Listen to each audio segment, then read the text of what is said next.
News up മലയാളത്തിലേക്ക് സ്വാഗതം.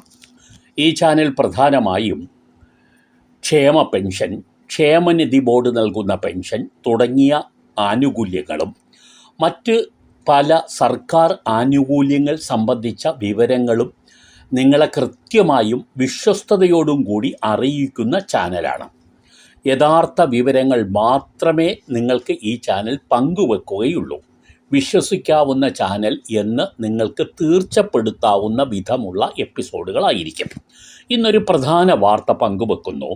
September മാസത്തെ ക്ഷേമ പെൻഷനും ക്ഷേമനിധി പെൻഷനും വിതരണം ചെയ്യുന്നതിനുള്ള തീയതി തീരുമാനിച്ചിട്ടുണ്ട്. 25-ാം തീയതി മുതൽ സെപ്റ്റംബർ 25, അതായത് നാളെ മുതൽ നിങ്ങൾക്ക് ഈ പെൻഷനുകൾ കയ്യിൽ ലഭിച്ചു തുടങ്ങും. ഇതിനായി 841 കോടി രൂപ സംസ്ഥാന ധനകാര്യ വകുപ്പ് അനുവദിച്ചിട്ടുണ്ട്. 62 ലക്ഷം പേർക്കാണ് ഈ ആനുകൂല്യം ഇപ്പോൾ നൽകി വരുന്നത്. പ്രതിമാസം 1600 രൂപയാണ് ക്ഷേമ പെൻഷനും ക്ഷേമനിധികളുടെ വിവിധ ആനുകൂല്യങ്ങളും.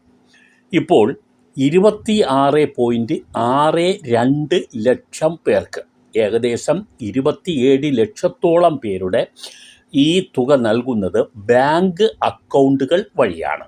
ബാക്കിയുള്ളവർക്ക് സഹകരണ ബാങ്കുകൾ വഴി വീട്ടിലെത്തിക്കുകയാണ് ചെയ്യുന്നത്.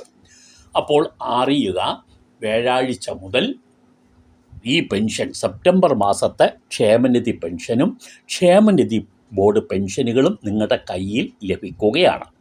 ഇപ്പോൾ തെരഞ്ഞെടുപ്പുകൾ അടുത്തു വരുന്നു. അതായത് പഞ്ചായത്ത്, മുനിസിപ്പാലിറ്റി, കോർപ്പറേഷൻ തുടങ്ങിയ തദ്ദേശ സ്ഥാപനങ്ങളിലെ തെരഞ്ഞെടുപ്പ് വരുന്നു ഉടനെ.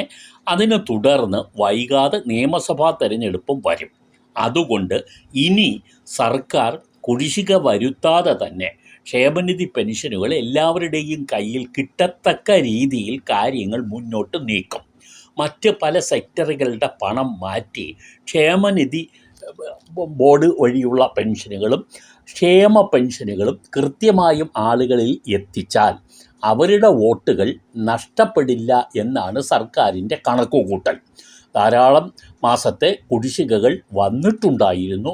അതെല്ലാം പടിപടിയായി വേഗത്തിൽ കൊടുത്തു തീർക്കുന്നത് ശരിക്കും ഈ ഇലക്ഷൻ വരുന്നു എന്നുള്ളത് കൊണ്ട് തന്നെയാണെന്ന് നമുക്കെല്ലാം അറിയാം. എന്തായാലും എന്ത് കാരണം കൊണ്ടായാലും മാസം കിട്ടേണ്ട ഈ 1600 രൂപ കൃത്യമായും കിട്ടുക എന്നുള്ളതാണ് എല്ലാവരുടെയും ആഗ്രഹം. അത് ഒരു പരിധി വരെയെങ്കിലും നടന്നു കിട്ടിയാൽ സന്തോഷം.